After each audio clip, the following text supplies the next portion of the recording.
Morning everyone, welcome to your channel only targeted. दोस्तों, आज हम जैसे आप थंबनेल देख के समझे होंगे कि आज हम किस चीज के बारे में पढ़ने वाले हैं। तो दोस्तों, आज हम पढ़ने वाले हैं कि समान नागरिक संहिता। ठीक है, तो समान नागरिक संहिता के अंतर्गत हम आज सारे चीज को कवर करेंगे कि समान नागरिक संहिता क्या होती है और इसमें क्या क्या होता है। क्या भारत के संविधान और समान नागरिक संहिता एक दूसरे से आपस में परस्पर संबंध है कि अलग अलग हैं, तो सारे चीज का हम देखेंगे। तो सबसे पहले हम एक क्वेश्चन है जिसको हम देख लेते हैं और इसी क्वेश्चन में आपको सारे सवालों का आंसर मिल जाएगा, जवाब मिल जाएगा, जो कि समान नागरिक संहिता से होगा। ठीक है, तो सबसे पहले क्वेश्चन देखते हैं कि क्वेश्चन क्या कहता है। ठीक है, इस क्वेश्चन कहता है कि समान नागरिक संहिता को स्पष्ट करें। देखिए, समान नागरिक संहिता को स्पष्ट करें। जब यहाँ पे आ गया बात कि समान नागरिक संहिता को स्पष्ट करें, तो इसके अंदर होगा कि समान नागरिक संहिता के पूरे विषय में पूरी जानकारी आपको मिलेगी।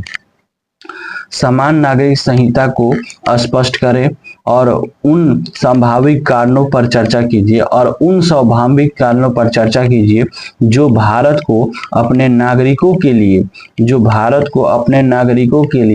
एक समान नागरिक संहिता लागू करने से रोकते हैं। ठीक है, जो भारत को अपने नागरिकों के लिए एक समान नागरिक संहिता लागू करने से रोकते हैं, जैसा कि राज्य के नीति निर्देशक तत्व में दिया गया है। ठीक है, ये 2015 में एक क्वेश्चन था जिसके अंतर्गत आप सारे चीजों का आंसर आपको मिल जाएगा। ठीक है, तो चलिए ये क्वेश्चन हुआ। अब इसका आंसर हम देखते हैं कि क्या बोलता है। ठीक है, तो देखिए इसका आंसर बोलता है, ठीक है, संविधान के अनुच्छेद 44 में, ठीक है, यहाँ पर देखिए संविधान के अनुच्छेद 44 में राज्य के नीति निर्देशक तत्व के अंतर्गत, संविधान के अनुच्छेद 44 की बात कर रहा है। ठीक है, यानी कि संविधान के अनुच्छेद 44 में राज्य के नीति निर्देशक तत्व के अंतर्गत, यानी कि अनुच्छेद जो 44 है उसके अंतर्गत क्या है कि राज्य के नीति निर्देशक तत्व के बारे में बात हुई है। ठीक है, संविधान के अनुच्छेद 44 में राज्य के नीति निर्देशक तत्व के अंतर्गत, ठीक है, समान नागरिक संहिता का उल्लेख है। मतलब कि समान नागरिक संहिता के बारे में 44 में बताया गया है। ठीक है, इसका अर्थ है कि इसका अर्थ क्या है कि भारत में रहने वाले सभी नागरिकों के लिए विवाह, तलाक, उत्तराधिकार और गोद लेने जैसी प्रक्रियाएं एक रूप हैं। ठीक है, इसके अंतर्गत क्या होता है कि विवाह, तलाक, उत्तराधिकार और गोद लेने वाली जैसी सभी प्रक्रियाएं एक रूप से हैं, एक रूप से बनाई गई हैं। ठीक है, अर्थात सभी समुदायों पर उपरोक्त संदर्भ में एक समान कानून हो। वो लोग बोलते हैं कि सभी समुदायों पर उपरोक्त संदर्भ में एक समान कानून लागू हो। ठीक है, जिससे क्या होगा, अगर एक समान कानून लागू होगा तो क्या होगा कि जिससे विवादों के निपटाने में एक रूपता हो जाएगी। विवादों के निपटाने में क्या होगी, एक रूपता हो जाएगी और संबंधित पक्ष, ठीक है, विशेषकर महिला की स्थिति में सुदृढ़ होगी और विशेषकर क्या होगी, महिला की स्थिति में जो है सुदृढ़ होगी, यानी सुधार होगी। ठीक है, उसके बाद कहता है कि समान नागरिक संहिता को लागू करने संबंधित प्रयास जो है ब्रिटिश काल में ही लागू हो गया था। इसका मतलब लागू करने का जो प्रयास है वो ब्रिटिश काल में ही लागू हो गया था। ठीक है, 1941 में क्या हुआ था, 1941 में हिंदू कानूनों को संहिताबद्ध करने के लिए हिंदू कानूनों का क्या हुआ था, संहिताबद्ध करने के लिए BN रॉय समिति का गठन किया गया था। हिंदूबद्ध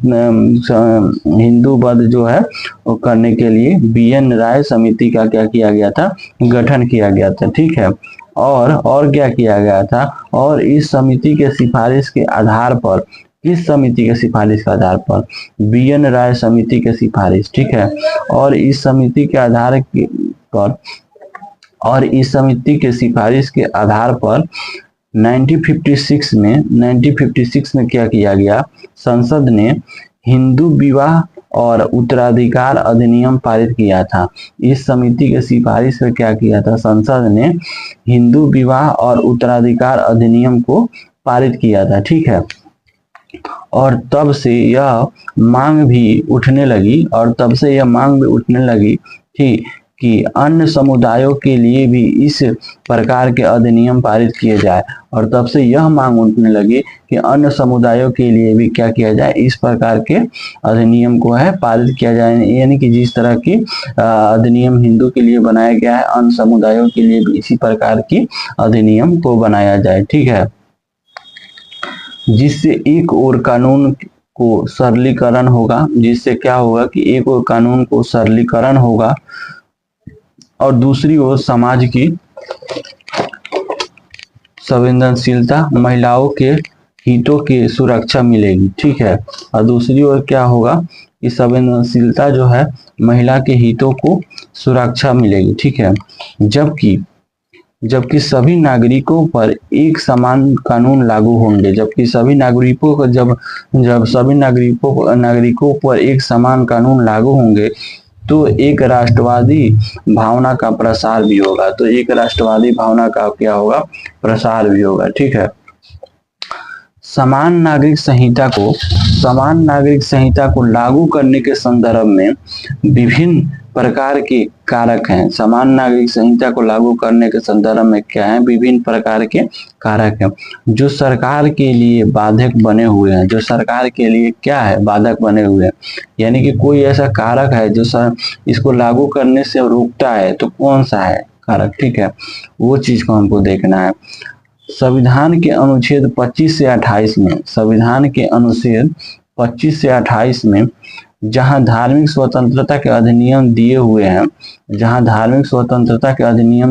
हैं, समान नागरिक संहिता के निर्माण के पश्चात आलोचकों का यह भी आरोप हो सकता